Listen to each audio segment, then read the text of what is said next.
Pues vean su Biblia, hermanos, ¿cuántos capítulos tiene? 16, ¿verdad? Hemos estado avanzando por diferentes porciones de este Evangelio de Marcos, de la palabra, y gracias a Dios porque nos ha permitido avanzar. ¿Qué libro de la Biblia ya llevamos vistos? Empieza con J y termina con Josué. Josué, ya lo vimos completo. ¿Qué otro libro ya vimos completo? Primera carta de, luego se los voy a decir en inglés, John.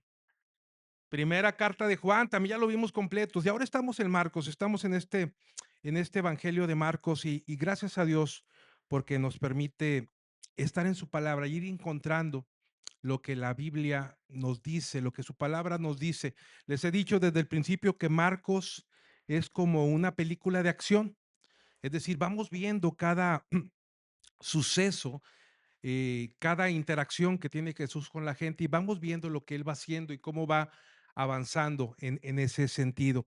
Y antes de ir a la palabra, vamos a orar, hermanos, vamos a orar a nuestro Dios, vamos a ponernos en sus manos y que usted pueda estar atento. Miren, déjeme ver qué hora es, 12:11, 35 minutos, hermanos. ¿Usted cree que puede vivir sin su celular? 35 minutos, no les pido más, porque sé que algunos ya van a estar desfalleciendo. 35 minutos, 40 minutos, desconéxese de su celular. 35 minutos, 40 minutos. Si usted no se puede parar para salir a algún lugar, créame, conéctese con Dios. No se distraiga, no se distraiga de la voz de Dios. Ponga atención a lo que Dios tiene para usted. Oremos, Señor, gracias, Padre. Gracias, Señor, porque hoy podemos estar aquí, porque podemos buscarte. Y hoy vamos a tu palabra buscando, Señor, encontrar en ella lo que nuestra vida necesita. Buscamos encontrar en ella lo que tú tienes para nosotros, Señor. Sin duda alguna, tú nos hablas. Y te pido, Señor, en esta tarde que hables a cada corazón aquí presente. Que hables, Señor, a cada uno de ellos. En su necesidad particular, en la situación que están viviendo. Señor, háblales. Sé con ellos, Padre Santo, en su necesidad. Ayúdales. Señor, que sean gratos los dichos de mi boca y la meditación de mi corazón delante de ti en esta mañana. En el nombre de Cristo Jesús te lo pido. Amén. Muy bien, hermanos, vamos a su Biblia, ténganla abierta como lo acostumbramos, iremos leyendo cada porción del Evangelio conforme vayamos viendo lo que Dios tiene para con nosotros. Titulé el mensaje de esta mañana, Vive a la altura de Jesús. Vive, es decir, es una invitación a nosotros a vivir a la altura del único digno, a la altura del reino, a la altura de Jesús. Miren, hay una frase que regularmente escuchamos con frecuencia aquí en México que es, vive tu vida al máximo. Y más aquí en Monterrey escuchamos mucho eso, vive tu vida al máximo, esfuérzate, haz todo lo que puedas para poder alcanzar las cosas. Para muchos esa frase de vivir tu vida al máximo significa alcanzar metas, alcanzar sueños, hacer viajes, buscar oportunidades, emprender negocios, viajar, tener éxito. Pero cuando Jesús habla de cómo debemos vivir, nos presenta una perspectiva totalmente diferente a esto que les acabo de mencionar. Jesús nos presenta su idea de una vida a su altura, una vida que le dé gloria a Él. Para Jesús vivir verdaderamente no consiste solamente en disfrutar la vida, disfrutar lo que Él ya nos dio, disfrutar de la tierra, disfrutar de nuestra familia, disfrutar de los bienes que Él nos dio. Para Jesús consiste también en que nuestra vida esté conectada a Él, que nuestra vida esté entregada a Él, una dependencia de Él. Los evangelios nos dicen, y nos dice Jesús, que el enemigo vendrá para hurtar, matar y destruir, pero que Él vino para qué, hermanos? Para darnos vida y vida en abundancia. Jesús vino a darnos una vida abundante, pero necesitamos entregarnos a Él, necesitamos entregar nuestra vida a Él. En este pasaje, hermanos, de estos 20 versículos, encontraremos a Jesús caminando rumbo a Jerusalén, donde iba a ser muerto, donde iba a ser ejecutado. Vemos a Jesús caminando con sus discípulos. Él sabe perfectamente lo que le espera allá. Él sabe perfectamente que va a enfrentar un juicio, que va a enfrentar dolor, que va a enfrentar sufrimiento, que va a enfrentar la muerte. Pero los discípulos, hermanos, pero los discípulos, mientras Jesús piensa en esto y les habla acerca de esto, los discípulos vamos a encontrar ahorita en la lectura que están peleándose en ellos, discutiendo entre ellos quién va a ser el mayor. Si este, si el otro, si el de Reynosa, si el de Monterrey, si el más guapo o el más feo. Están en ese sentido distraídos, no conectados con Jesús, mientras Jesús va cargando en él todo el peso de la situación que está por venir, el peso de la salvación de la humanidad. Los discípulos, que pudiéramos semejarnos a ellos, nosotros somos los discípulos de Jesús, estaban divagando entre quién es el mayor. Si eres el presidente de varones, si eres el presidente de jóvenes, de la femenil, etcétera. Pudiéramos poner ejemplos como esos. Qué contraste.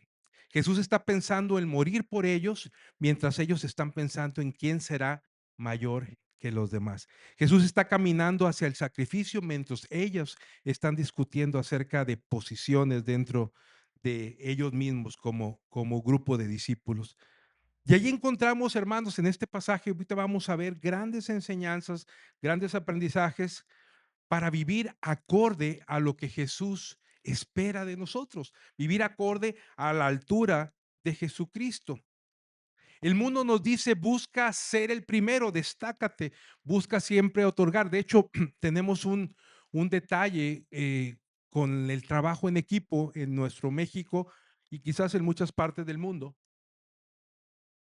porque desde chiquitos aprendemos que los premios se entregan a quienes, hermanos, en la escuela, por ejemplo, al primero, segundo o tercer lugar. Estaba viendo los Juegos Centroamericanos, donde queda México en primer lugar en el medallero. ¿Y a quiénes se entregan premios? Al primero, segundo y tercer lugar. Acabamos de vivir la final del fútbol. ¿Y a quiénes se entregan premio? A todos, bueno, todos se llevan dinero, pero destaca el campeón, ¿verdad? El primero, el segundo y el tercer lugar. Vivimos, por un lado, en un mundo egoísta en el cual promueve el individualismo, cuando el Señor nos llama a ser iglesia, nos inserta dentro de un cuerpo para hacer grupo, para estar juntos, para hacer obras en común. El mundo nos dice, defiende tus intereses, pero Jesús nos dice, sirve a los demás. El mundo nos dice, no toleres a quienes piensan diferente a ti, a los que no te siguen, no los toleres. En cambio, Jesús les enseña a sus discípulos, hey, toleren, no impidas que los demás, aunque piensen diferente de ti, trabajen en mi nombre. Todo esto incluye en estos 20 versículos que estaremos viendo a continuación. Por eso, hermanos, viendo este pasaje debemos de preguntarnos si estamos tú y yo viviendo a la altura de Jesucristo. ¿Por qué? Porque vivir a la altura, hermanos, va a significar varias cosas que presento a continuación. Vivir a la altura de Jesús, hermanos. Número uno, para vivir a la altura de Jesús, recuerda que vivir incluye morir. Ah, caray, parece una incongruencia, ¿verdad? Pero vivir incluye morir. Miren el pasaje, versículo 30 al 32. Vivir incluye morir. Saliendo de esa región, viajaron por Galilea. Jesús no quería que nadie supiera que él estaba allí, porque deseaba pasar más tiempo con sus discípulos y enseñarles. Acuérdense de algo, donde quiera que Jesús iba, ¿qué pasaba, hermanos? Lo hemos visto en domingos pasados. La gente, las multitudes lo agolpaban, ¿verdad? Se reunían a su alrededor, le buscaban para pedir ayuda para su necesidad, enfermedades, hemos visto salud de enfermedades, hemos visto salud de diferentes situaciones. Entonces Jesús quería estar a solas con sus discípulos, pero hay un propósito para ellos. ¿Qué quería hacer Jesús? Ahí dice, con E, empieza con E, enseñarles. Quería estar con él para enseñarles. Y les dijo lo siguiente, el Hijo del Hombre será traicionado y entregado en manos de sus enemigos. Lo matarán, pero 3 días después se levantará de los muertos, es decir, resucitará. Los discípulos no entendieron lo que quería decir, sin embargo, tenían miedo de preguntarles. Miren, hermanos, la mayoría de las personas en el pueblo judío esperaban un Mesías. Ellos habían escuchado desde niños, desde que crecían, las historias, las profecías, la ley, los profetas, donde se profetizaba a un Mesías, a un Salvador que vendría a rescatar al pueblo. Pero lo que ellos pensaban es que ese Mesías vendría como un líder militar. Recordemos algo, ¿cómo vivía el pueblo judío en la época de Jesús? ¿Estaba bajo la opresión de quiénes? Los romanos, es decir, eran esclavos, estaban bajo subyugados, bajo una esclavitud, pagaban impuestos al pueblo romano. Entonces, ¿qué esperaba el pueblo? Que su Mesías llegara como un líder militar, alguien que iba a vencer y que incluso al vencer a sus enemigos iba a instituir una nueva era en la cual los judíos, el pueblo y su Mesías reinarían sobre todos los demás pueblos. Entonces, imagínense con eso en mente, cuando los discípulos, esos discípulos que fueron enseñados que venía un Mesías y que ellos pensaban que iba a venir a ayudarles a destruir militarmente a sus opresores, imagínense qué pensarían cuando escuchan a su Mesías que les dice, es necesario que yo muera. El Hijo del Hombre será traicionado y entregado en manos de sus enemigos, lo matarán, pero al tercer día resucitará. El concepto que tenían los discípulos, hermanos, piensen esto, de vivir en victoria era muy diferente al que Jesús les enseñaba. Para vivir a su altura, para vivir a la altura de Jesús, para vivir a la altura de su reino, tendrían que morir. Hagan una recapitulación y piensen en su mente, piensen, ¿qué pasó a la muerte de Jesús? Muere Jesús, resucita, asciende. ¿Y qué pasó en la mente entre los discípulos? ¿Alguien se acuerda?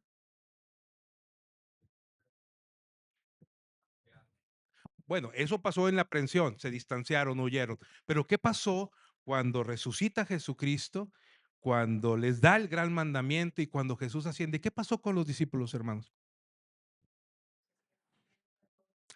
Adquirieron un valor. Aquí dice que estaban temerosos, ¿verdad? Aquí dice, tenían miedo hasta de preguntar.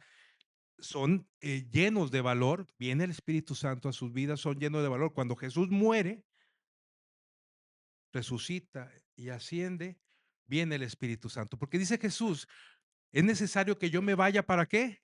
Para darles y dejarles un consolador.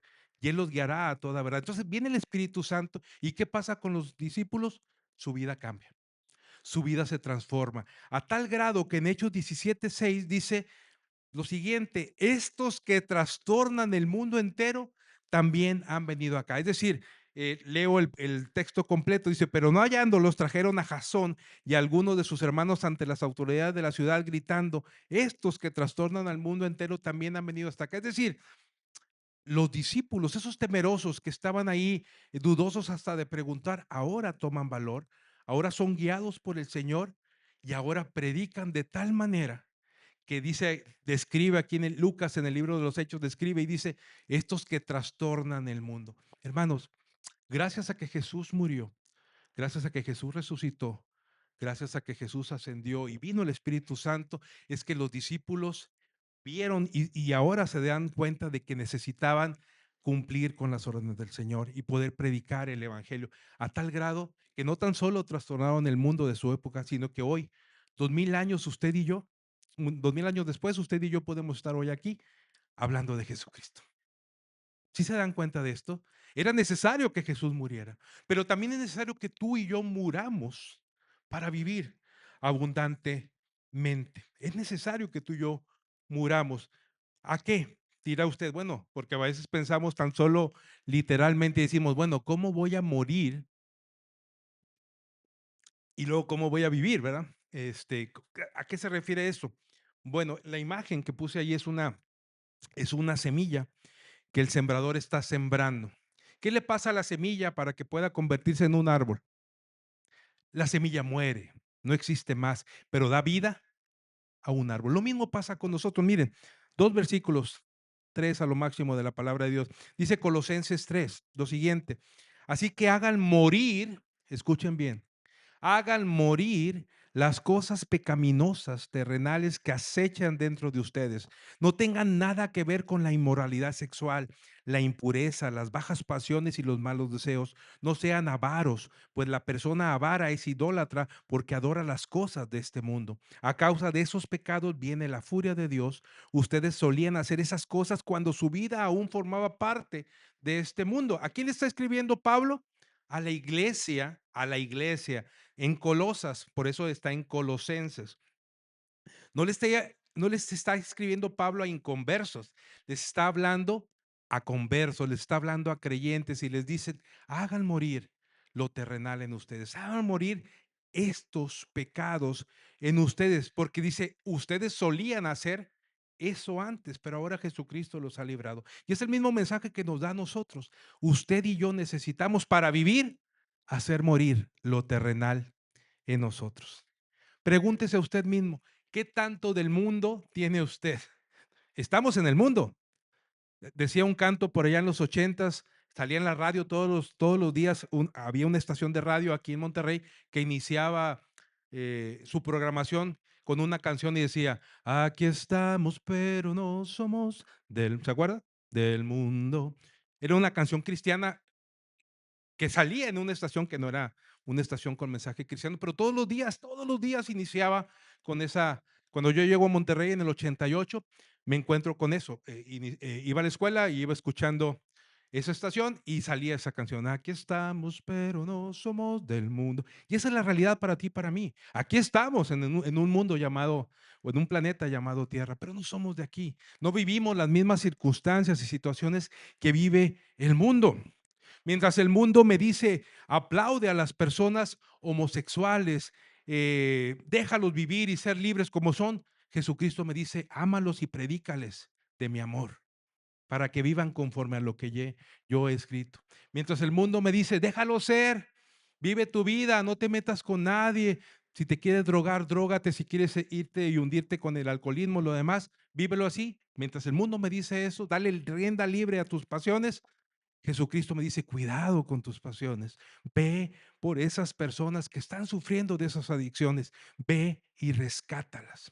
Si ven el contraste, si ven la diferencia, una cosa es lo que el mundo nos manda, otra cosa es lo que Jesucristo nos dice. Romanos 8 nos dice lo siguiente, versículos del 5 en adelante, dice, los que están dominados por la naturaleza pecaminosa piensan en cosas pecaminosas. Pregunta, ¿en qué piensa usted? Los que están dominados por el fútbol no pueden pensar más allá de Tigres o Rayados. ¿No es así? Los que están dominados por comida van a ver sus pláticas y todo el día están hablando de comida. Los que están dominados por algún pecado, como dice la palabra, están todo el día, hablan y piensan en el pecado. El que está dominado por Dios, ¿de qué debería estar hablando? De Dios. Pregúntese cómo está su vida y respóndase. ¿De qué habla usted? Eso de lo que usted habla es de lo que lo domina a usted. Vuelvo al pasaje. Los que están dominados por la naturaleza pecaminosa piensan en esas cosas pecaminosas, pero los que son controlados por el Espíritu Santo piensan en las cosas que agradan al Espíritu. Por lo tanto, permitir que la naturaleza pecaminosa les controle la mente lleva a la muerte, pero permitir que el Espíritu les controle la mente lleva a la vida y a la paz. Pues la naturaleza pecaminosa es enemiga de Dios siempre, nunca obedeció las leyes de Dios y jamás lo hará. Por eso los que todavía viven bajo el dominio de la naturaleza pecaminosa nunca pueden agradar a Dios. Pero ustedes, nosotros, pero ustedes no están dominados por nuestra naturaleza pecaminosa, por su naturaleza pecaminosa, perdón, son controlados por el Espíritu. Si el Espíritu de Dios vive en ustedes, ¿vive el Espíritu de Dios en ustedes? ¿Quién debería vivir en nosotros? ¿Quién debería dominarnos? El Espíritu de Dios. Pero ¿saben por qué no sucede a veces? Porque no lo dejamos. Lo tenemos contristado. Y sigue diciendo, esta parte de la escritura sigue diciendo lo siguiente, dice, y recuerden que los que no tienen al Espíritu de Cristo en ellos, de ninguna manera pertenecen a Él. Y Cristo vive en ustedes, entonces, aunque el cuerpo morirá Por causa del pecado, el Espíritu les dará vida, porque ustedes ya fueron hechos justos a los ojos de Dios. El Espíritu de Dios, quien levantó a Jesús de los muertos, vive en ustedes, y así como Dios levantó a Cristo Jesús de los muertos, Él dará vida a sus cuerpos mortales mediante el mismo Espíritu quien vive en ustedes. Por lo tanto, amados hermanos, no están obligados a hacer lo que su naturaleza pecaminosa los incita a hacer, pues si viven obedeciéndola, morirán. Pero si mediante el poder del Espíritu hacen morir, otra vez, hacen morir las acciones de sus deseos, de su naturaleza pecaminosa, vivirán, pues todos los que son guiados por el Espíritu de Dios son hijos de Dios. Por eso la pregunta, hermanos, ¿por qué a veces no vivimos vidas abundantes? ¿Por qué a veces no vivimos a la altura de Jesucristo, a la altura de su reino? Es porque no hemos hecho morir el mundo, lo terrenal en nosotros. Hay otro pasaje muy conocido que dice, si alguno quiere venir en pos de mí, niéguese a sí mismo, tome su cruz cada día y sígame. Eso lo dijo Jesús, lo dice Jesús y no lo dice. Pero pareciera que no dice eso, pareciera que dice, el que quiera venir en pos de mí, exáltese a sí mismo, no tome su cruz y no me siga, ¿verdad? ¿Por qué? Porque cuesta mucho a las personas negarse a sí mismos. Miren, es bien sencillo. Un domingo por la mañana, ¿cuál sería un ejemplo de negarme a mí mismo? Me siento muy cansado. Me siento muy cansado. ¿Y cuál sería un ejemplo de negarme a mí mismo? Lo primero que diría yo, me siento muy cansado, por lo tanto, no voy a la iglesia. O llego tarde. Al cabo, pues no pasa nada. ¿Cuál sería un ejemplo de negarme a mí mismo? No importa que me siento cansado. Yo tengo un compromiso con Dios y tengo una cita con Dios y voy a estar ahí para encontrarme con Dios, para ver lo que tenga Dios. Ese es un ejemplo de negarme a mí mismo, es un ejemplo muy básico. Hay muchas otras acciones de negarnos a nosotros mismos, pero ese es el ejemplo que les quiero dar. Necesitamos morir al yo, necesitamos morir al mundo, necesitamos morir para vivir. Si queremos vivir a la altura de Jesús, si queremos vivir a la altura de su reino, número uno, debes vivir. Y eso, recordar que vivir incluye morir. Ay, necesito morir a mí mismo, a mis deseos, a mis pasiones. Hay un himno que cantábamos hace mucho que no, bueno, aquí no lo he escuchado, pero lo cantábamos y decía de la siguiente manera, está medio estilo, rancherito, vamos a llamarlo así. Por eso no le pido a mi hermana Connie que lo toque porque es ranchero. Dice así, dice, si fui motivo de dolor, oh Cristo, si por mi causa el débil tropezó, si en tus pisadas caminar no quise, perdón te ruego, mi Señor y Dios. Y dice el coro de este himno, y es la oración que comparto con ustedes, dice, escucha, oh Dios, mi confesión humilde y límpiame de tentación sutil. Preserva siempre mi alma en tu rebaño. Perdón te ruego, mi Señor y Dios. Esa, hermanos, debería ser nuestra oración diaria. Me quiero negar, Señor. Quiero morir para que vivas tú dentro de mí.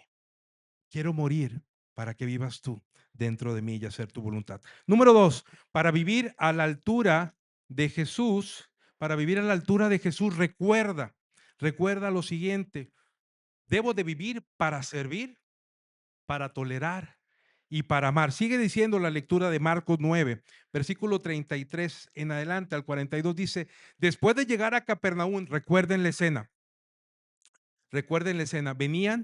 Jesús venía hablándoles de que iba a morir, los discípulos venían hablando quién iba a ser el líder, quién iba a ser el mayor entre ellos, y viene la siguiente escena, dice, después de llegar a Capernaum e instalarse en una casa, es decir, ya estaban dentro de una casa, ya estaban sentados, quizás comiendo, Jesús pregunta a sus discípulos, ¿qué es lo que venían conversando en el camino?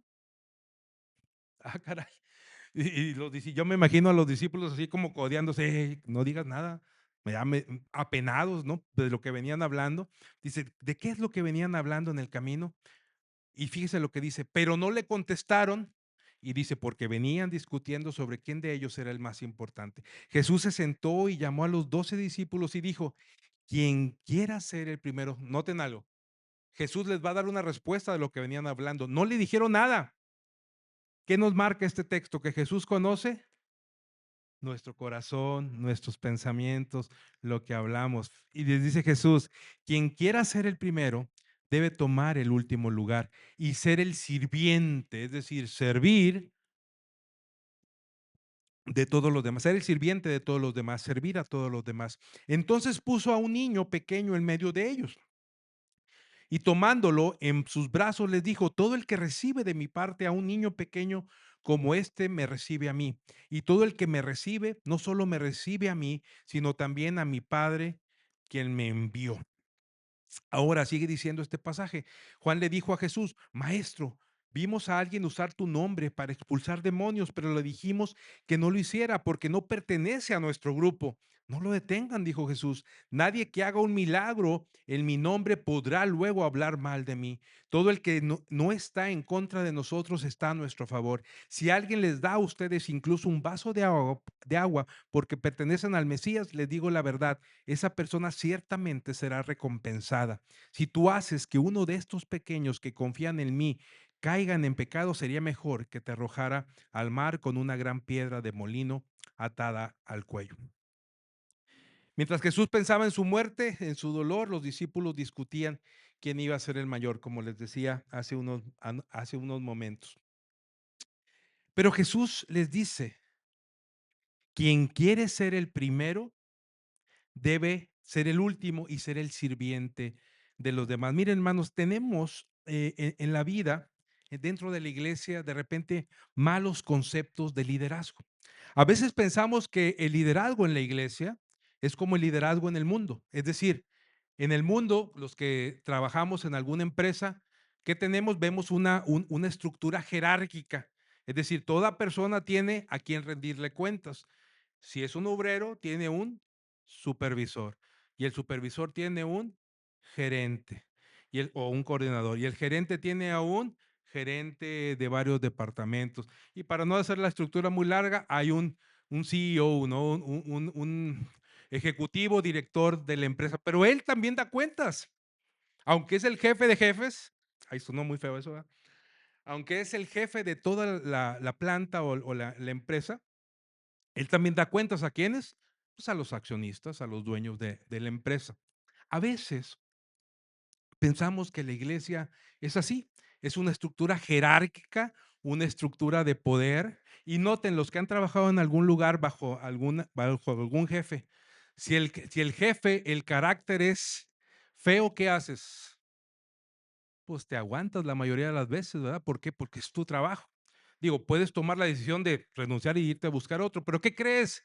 En el otro lugar también vas a encontrar personas con un carácter no adecuado, con un hambre de poder o con una sensación de poder que te va a hacer vivir momentos incómodos. ¿Por qué? Porque ese es el estilo de liderazgo que tiene. Ahora, la iglesia es diferente. En la iglesia todos estamos servir, para servir. Todos estamos para servir. ¿Y los líderes, hermanos? ¿Qué creen? También. Los líderes estamos para servir. En la iglesia no hay mayor ni menor. Ni el pastor es mayor o ni el hermano que hace el aseo es el menor.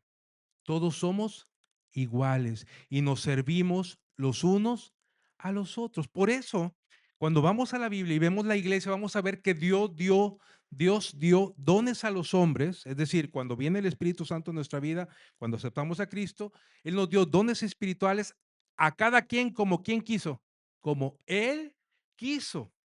No quiere decir con esto que hizo a uno mayor o a otro menor, no, a todos los hizo iguales, pero Él les dio un don particular a cada uno de ustedes y a mí para servir en la iglesia. Y todos juntos somos un cuerpo. Miren, hermanos, me pegué hace 2 días, andaba descalzo, regularmente siempre traigo zapatos, andaba descalzo, me paré de la cama y me pegué en donde todos nos pegamos, en el dedo chiquito del pie. Me duele.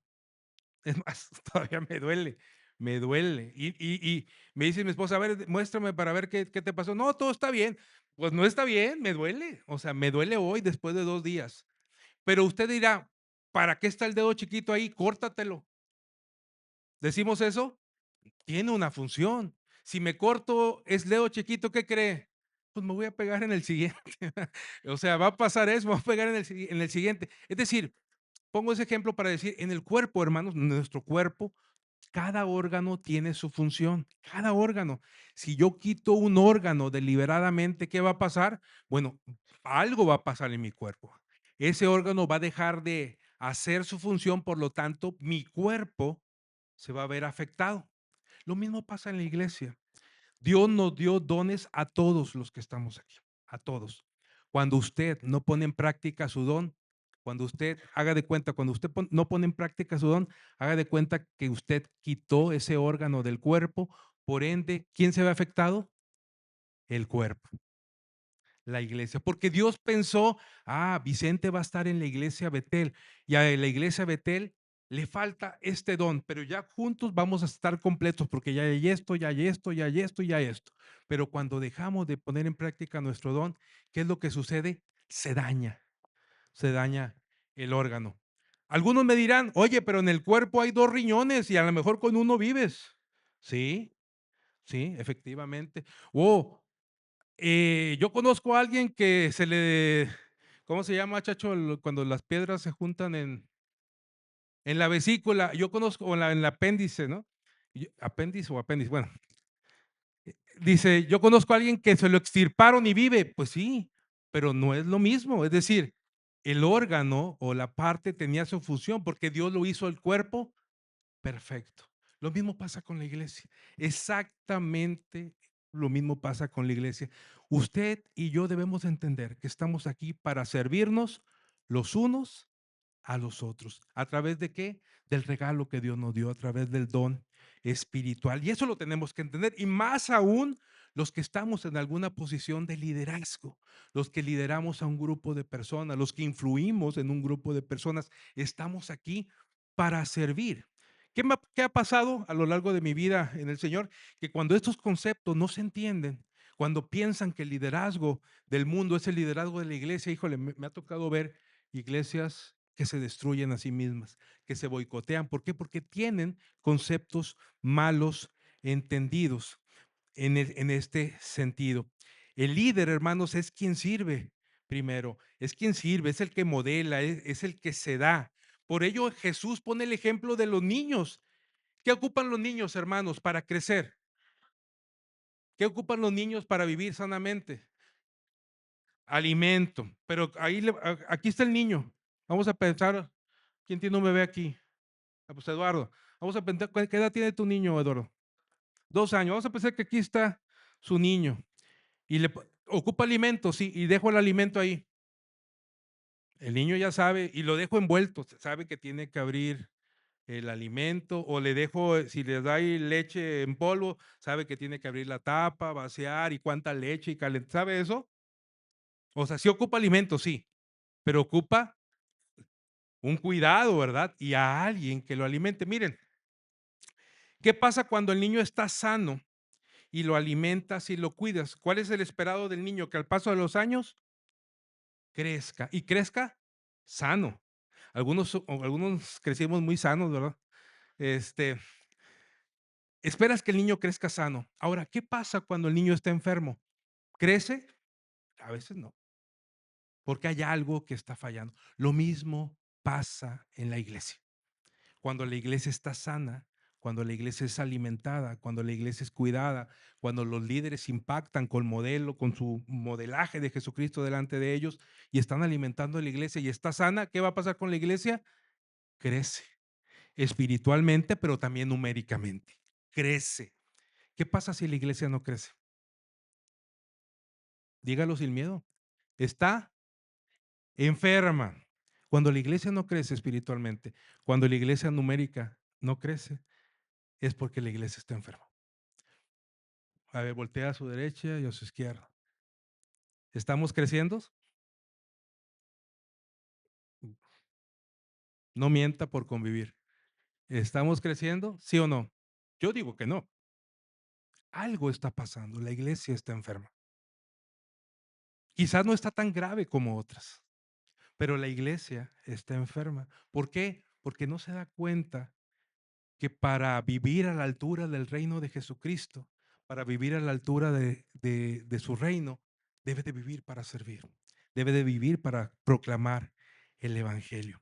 Miren, dice Gálatas 5:13, porque vosotros, hermanos, a libertad fuiste llamados, solamente que no uséis la libertad como ocasión para la carne, sino servíos, sírvanse los unos a los otros. Si usted y yo ponemos en práctica nuestro don, nuestros talentos al servicio los unos a otros, va a ver, hermano, cómo una iglesia sana empieza a caminar y cómo el engranaje se empieza a dar y cómo la iglesia empieza a avanzar. Primera carta de Pedro, capítulo 4, versículo 10 dice, cada uno según el don que ha recibido, ministrelo a otros, es decir, sirvan a los demás como buenos administradores de la multiforme gracia de Dios. Vivir implica servir, pero también implica tolerar. Miren, eh, le dijeron a Jesús, maestro, vimos a alguien usar tu nombre para expulsar demonios, pero le dijimos que no lo hiciera porque no pertenece a nuestro grupo, no es acá VIP, no pertenece a nuestro grupo. No lo detengan, les dijo Jesús. ¿Qué les pasa? No lo detengan. Nadie que haga un milagro en mi nombre podrá luego hablar mal de mí. Todo el que no está en contra de nosotros está a nuestro favor. Hermanos, es vital para nuestra vida entender esto. Todos nosotros, todos y cada uno de nosotros somos diferentes. Somos diferentes tanto físicamente como intelectualmente, como emocionalmente, somos diferentes, reaccionamos de manera diferentes. Reaccionamos, vivimos de manera diferente, vivimos de diferentes entornos. Tan solo aquí, a simple vista, habemos personas de más de 7 ciudades diferentes. Algunos son de Coahuila, allá en Monclova, otros son de Matamoros, otros somos de Reynosa, más el área metropolitana de aquí, más los que vengan de Veracruz, más, ¿sí me explico? Somos diferentes, traemos idiosincrasia diferente, pensamientos diferentes. Sí, convergemos en la iglesia. El Señor nos hace uno, sí, pero somos diferentes y estamos aquí para cumplir su propósito, pero saber que lo que voy a hacer dentro de la iglesia, quizás algunos no piensan como yo pienso. ¿Por qué? Porque somos diferentes. Pero ¿qué debo de hacer para vivir acorde al reino? Tolerar. Y no se diga si pienso con otros grupos cristianos, con otras denominaciones. De repente, para algunos pareciera que están en guerra. Ahí están ahí a ver quién toca más puertas, a ver quién toca más folletos, quién reparte más folletos. Ahora que tuvimos la actividad de repartir folletos con el Mundial, aquí en el metro estaba otro amigo de hace años que él asiste a una iglesia pentecostal, pero estaban haciendo lo mismo que estábamos haciendo nosotros. ¿Qué estábamos haciendo? Repartiendo un folleto, orando con los que se dejaban orar. Yo le pude haber dicho, oye, oye, a ver, espérame, tú vienes allá del centro de Monterrey, yo soy aquí de Guadalupe, vámonos. Pude haberle dicho eso, oye, yo le pude haber dicho, oye, yo estoy aquí a 20 cuadras del estadio, tú allá estás más cerca de allá de la cancha de San Nicolás. Le pude haber dicho, ¿verdad? Pero no, ¿por qué? Porque vivir a la altura de Jesús, hermanos, es tolerar, es saber que somos uno. Podemos tener diferentes pensamientos, podemos tener diferentes formas de trabajo, pero somos uno, somos uno. Por eso, hermanos, debemos conocernos y tener esto en mente, porque si no lo tenemos en mente, vienen problemas, vienen situaciones. Necesitamos estar juntos. Pero también para vivir a la altura de Jesús, a la altura de su reino, debo de vivir para amar. Y amar es un acto, hermanos, extraordinario. Por ello el Señor nos dice, amarás a tu prójimo como a ti mismo. Si me amo a mí, ¿qué quiero para mí? ¿Lo mejor o lo peor? Si estoy haciendo carne asada y me la voy a comer yo, ¿qué corte de carne compro? Ahora piense, si voy a invitar a alguien, ¿le voy a dar el mismo corte que yo le doy? O ya le varió ahí A lo mejor usted va a comprar ribeye, ¿a qué le va a dar bistec del 7 o del cero? No sé, de repente hay gente así, o sea, de repente, pero la palabra nos dice, ama a tu prójimo como a ti mismo. ¿Qué compra usted? Mire, a veces vemos muy reflejado esto. Vamos a regalar despensas. ¿Lo que usted va a regalar es lo que usted consume o lo que usted va a regalar es, ay, esto es de mi tiendita de la hora, esto mero, está más barato. Esto es de mi bodega Urrera. No digo que sean malos, lo que estoy diciendo es, hay artículos que usted no consume, pero sí da. Entonces usted no está tratando a su prójimo como a usted mismo. No sé si logro explicarme con estos ejemplos tan burdos, pero es así. Por eso los pongo algo muy sencillo. Necesitamos amar a las personas, amar a nuestro prójimo como a nosotros mismos. Amar, hermanos, tiene que ver con ser intencionales.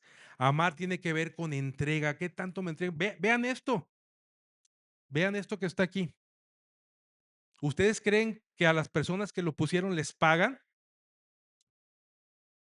Yo conozco una persona que estaba celebrando su aniversario de bodas ayer y estaba aquí. ¿Alguien le pagó la cena?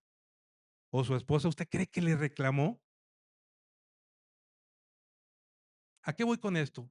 Hacemos las cosas por amor. No me quiero exaltar por esto, no, no. Lo que quiero que vea es que hay la gente que colabora en la iglesia lo hace con amor, sea cualquiera cosa que haga, pero lo hace con amor. Suban, vean las decoraciones de los salones, vean las preparaciones, digo, nada más hablando de este tema, pero tiene que ver con entrega, tiene que ver con amor. Se preguntaron quiénes armaron el balón que está allá. Hay unos hermanos que estuvieron batallando en hacer los hexágonos, pero ¿qué cree? También hay pentágonos. ¿Cómo le hacemos tan solo para trazar un pentágono en un cartón y armar, y luego para que embonen, y luego para que el balón parezca balón y no parezca Bob Esponja, ¿verdad? Cuadrado, ¿verdad? Es decir, lo hacen por amor, se entregan. Pero el amor, hermano, también tiene que ver con decisión. El amor tiene que ver con decidir. Yo decido amar. Cuando yo quiero vivir acorde a Jesús, a la altura de Jesús, acorde a su reino, yo tengo que decidir vivirlo. Si no lo decido, ¿sabe cuándo va a pasar?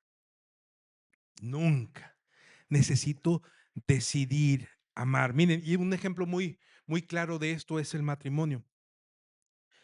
Eh, los cuerpos cambian, el pelo se cae, cambia de color. En algunos el cuerpo se hace más chiquito, en algunos el cuerpo se expande. Pero en cambio, cuando decides amar, el matrimonio permanece junto. Yo conozco a muchas personas que dicen, oye, los hombres les pasa mucho la crisis de los 40. Esto es científico, ¿verdad? Es algo, hay estudios sobre esto, y pasa mucho que el hombre llega a esa edad y deja a su mujer.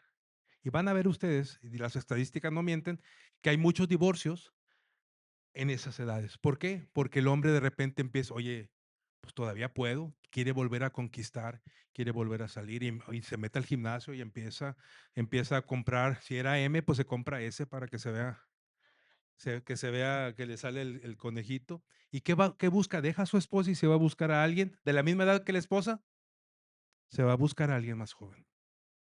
¿Por qué? Porque dentro de su decisión no decidió amar a la mujer de su vida. Y pasa también al revés.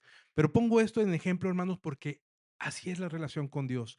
Usted y yo debemos de decidir amar a Dios, ponerlo en primer lugar, porque si no, cualquier cosa nos va a sacar, nos va a separar de Dios. Para vivir a la altura de Jesús, hermanos, recuerda que debes de vivir para servir, tolerar y amar. Y número 3, para terminar, ya está haciendo el tiempo que les dije, para vivir a la altura de Jesús debemos de recordar vivir en santidad. Y miren, leo la última parte y les explico esto. Si tu mano te hace pecar, vean lo que dice la Biblia, ¿eh? No lo digo yo, lo leo otra vez. Si tu mano te hace pecar, córtala.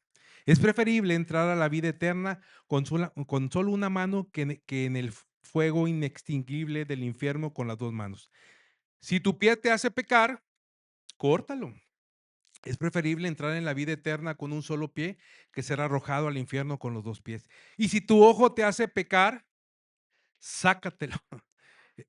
Es preferible entrar en el reino de Dios con un solo ojo que tener los 2 ojos y ser arrojado al infierno, donde los gusanos nunca mueren y el fuego nunca se apaga. Pues cada uno será probado con fuego. La sal es buena para condimentar, pero si pierde su sabor, ¿cómo la harás salada de nuevo? Entre ustedes deben tener las cualidades de la sal y vivir en paz unos con otros. Es un pasaje duro, ¿verdad? Así en primera instancia, si lo lees literalmente y lo quieres aplicar literalmente, no lo haga, porque no es literal, ¿verdad? No lo haga, no es literal. No quiero aquí que de repente me lleguen tronquitos, ¿verdad? Porque ya se cortaron las piernas y las manos y se sacaron los ojos. No, no es literal. Pero sí tiene un mensaje para nosotros. El mensaje de Dios, el pasaje es tajante. Pregúntese usted, ¿hay algo de ti que te llegue a pecar? ¿Hay algo de ti que te lleve a pecar? ¿Hay algo con lo cual has estado batallando? El mensaje sí es tajante, córtalo, sácalo. ¿Por qué? Porque tú y yo constantemente estamos siendo probados por fuego, como dice aquí. Miren, pasa lo siguiente. Voy a poner otros ejemplos. De repente te quedas solo en casa y empiezas a variar, a cambiar la tele. Vas buscando películas, series y de repente ves una que hay desnudos. Te quedas, sigues viendo y luego sigues buscando cosas adicionales al mismo tema. ¿Qué está pasando? Esto que dice aquí. Si ya te diste cuenta que batallas con una cuestión eh, de deseo sexual, ¿qué tienes que hacer para evitarlo? Cortarlo. Evita quedarte solo en casa. Si ese es un detalle, háblale, como decía el anuncio, a quien más confianza le tenga. Y esto es una realidad. Miren, los alcohólicos anónimos, hermanos, las personas que fueron adictas al alcohol, ¿cuál cree que sea su tentación? Pasa un problema y ¿qué viene a su mente? ¿Volver a dónde? Al alcohol. ¿Tiene alguna emoción desgastante, negativa? ¿Qué viene a su mente? El alcohol. ¿Qué hacen ellos? ¿Saben alguien qué hace? Tienen un número, tienen un padrino. ¿Y qué es lo que hacen? Oye, ayúdame. Estoy sufriendo una crisis. Está pasando esto. ¿Qué hace el padrino? Que por lo regularmente tiene más tiempo de sobriedad. ¿Qué es lo que hace? Viene y está con él. Y está con él el tiempo necesario para que la crisis pase, para que la situación pase, para hablar con él del tema. Yo tuve un amigo, hermanos, que ya falleció. Un amigo que fue drogadicto, Carlos era su nombre. A él lo andaban buscando para matar porque para matarlo porque tenían una deuda de drogas. Se encuentra con Jesucristo. Este hombre tuvo un testimonio muy fuerte porque incluso quiso matar a sus papás estando drogado, les echó gasolina y los quería prender.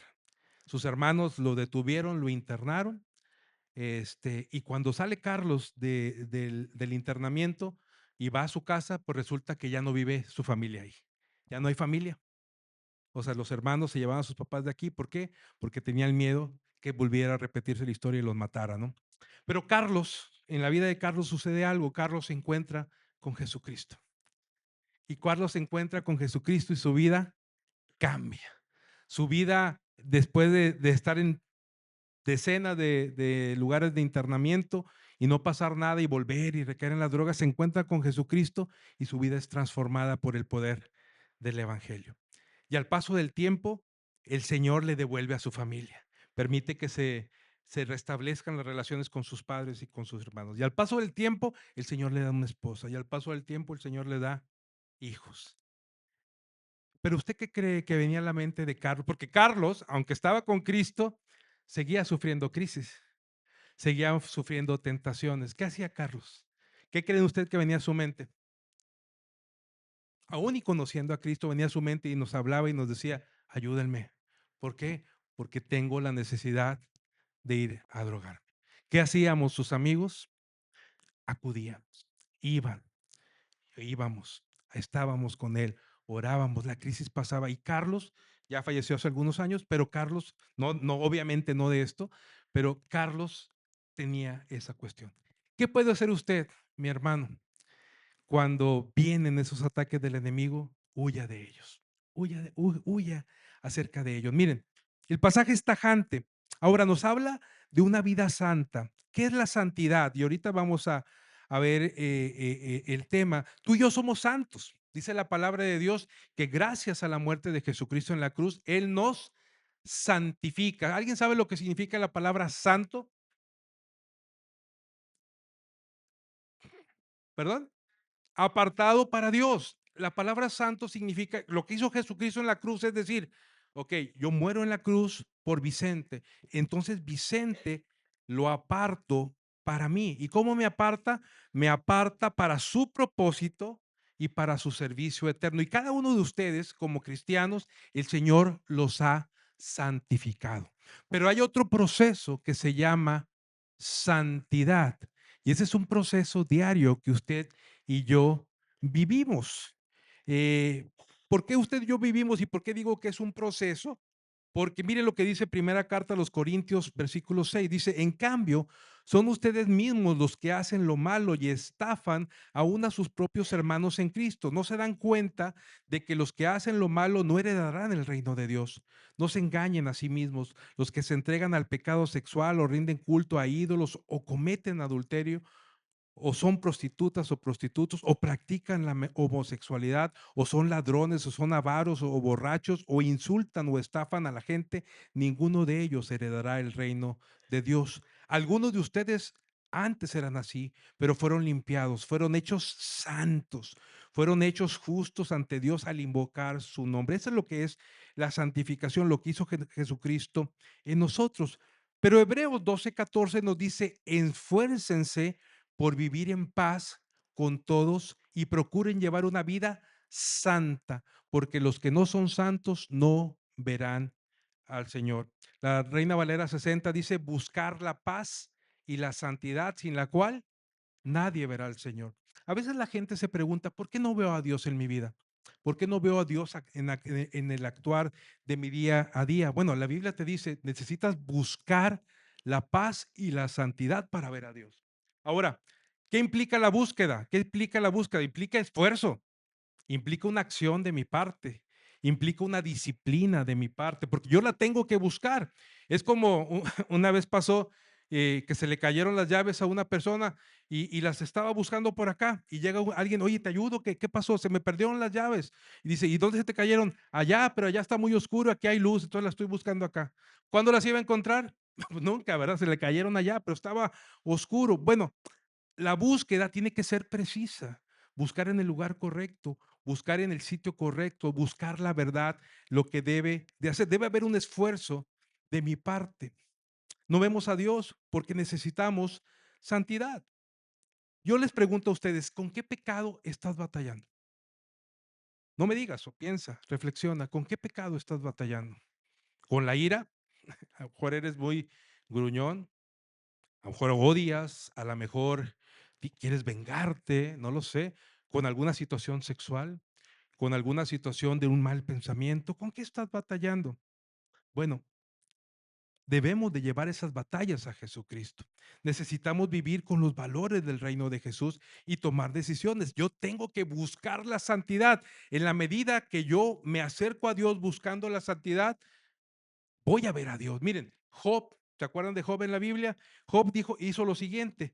Dice el versículo, capítulo 31, versículo 1, dice, hice pacto con mis ojos de no mirar con codicia sexual a ninguna joven.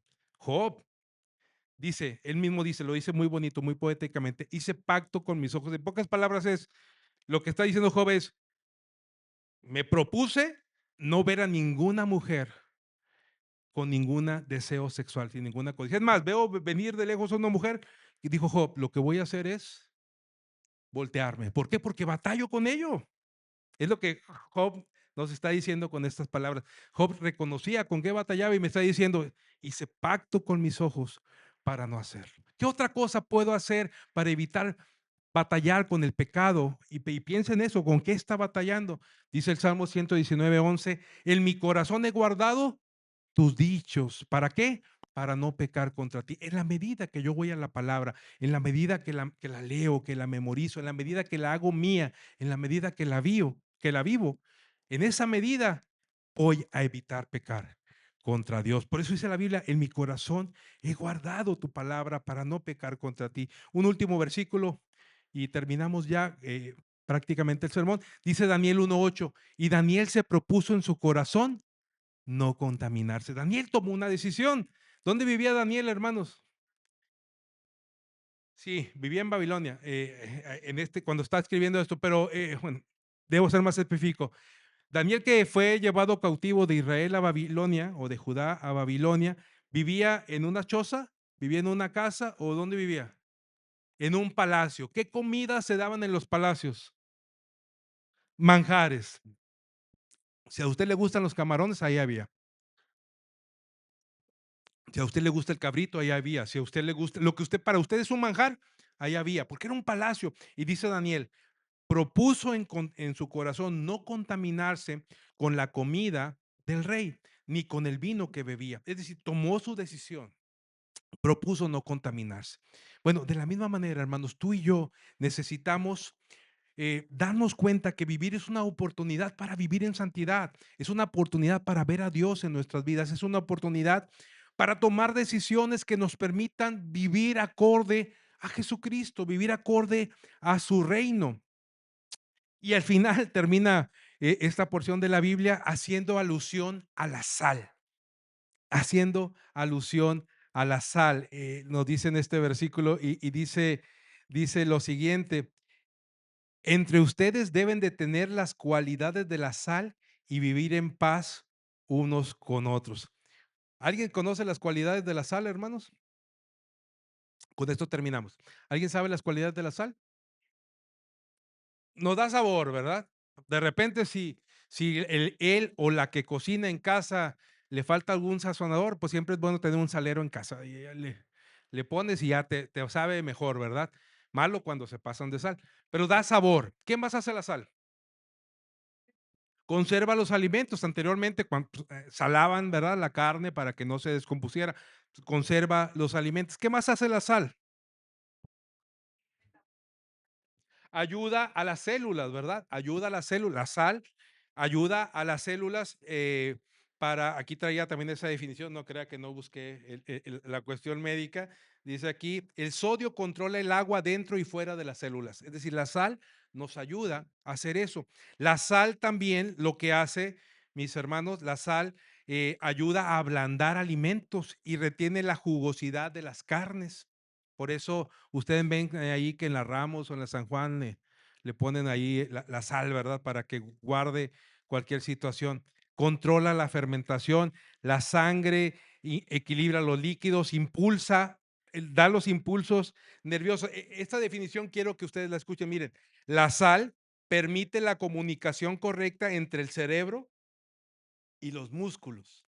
Entonces, cuando leemos de la sal, debemos entender que si usted y yo somos la sal, debe haber una comunicación directa entre el cerebro y nosotros como él la cabeza y nosotros partes del cuerpo. Qué interesante, ¿no? Eso es la sal. Ahora, Jesucristo nos dice, hey, ustedes son la sal. Vivan con las propiedades de la sal. Entre ustedes deben de tener las propiedades de la sal. Debemos, usted y yo, hermanos, decirle no al pecado. Usted y yo debemos sazonar al mundo. También debemos evitar corrupción, debemos ablandar nuestro corazón a la palabra de Dios y debemos equilibrar nuestra vida dándole la prioridad al Señor. Pero también debemos de permitir que esa comunicación entre el Señor y nosotros sea directa y podemos entenderlo. Y miren, termino con este ejemplo. En la Segunda Guerra Mundial, un aviador salió de su base a una importante misión. Ya lejos de tierra, escuchó que una rata estaba mordisqueando su paracaídas y dijo, híjole, si me dan en el enfrentamiento que voy a tener, si me dan, me alcanzan con alguna bala, con algo, voy a tener que saltar. ¿Y cómo voy a saltar si el paracaídas está roto? En vez de volver a tierra, conocedor como era de la poca resistencia de las ratas a la altura, elevó su avión hasta que la rata murió a consecuencia de la altitud, de la altura en la cual, de la elevación en la cual estaba. También pudo haber bajado, y hacer una minuciosa tarea de ver dónde estaba la rata o las ratas, o darse cuenta de que había varias, pero tomó la decisión de subir a la altura, ya sea una o varias que hubiera en el avión, todas, todas las ratas murieron. Así garantizaba que no habría más. Ir a las alturas le aseguró que si había más, todas fueran liquidadas. Así es la santidad en nuestras vidas. Nos lleva a las alturas, nos conecta con Dios y nos permite eliminar cualquier rata, cualquier pecado que esté en nuestra vida, nos permite eliminar cualquier situación. ¿Por qué? Porque estamos en las alturas, estamos con Dios. Si usted quiere vivir, hermanos, a la altura de Jesús, recuerde, vivir incluye morir. Vivir, usted debe de vivir para servir, tolerar y amar y debe de vivir en santidad. Voy a orar, hermanos, para despedirnos. Cantaremos un canto al final, pero quiero hacer una invitación también. Quiero hacer una invitación y que usted analice su vida y vea cómo está su vida. ¿Está muriendo a su yo? ¿Está sirviendo? ¿Está tolerando a otros? ¿Está amando a los demás? ¿Está buscando a Dios, elevándose a las alturas, siempre buscando a Dios? Si no es así, hermano, hermana, póngase a cuentas con Dios. Es tiempo de encontrarse con Dios. Señor, gracias, Padre.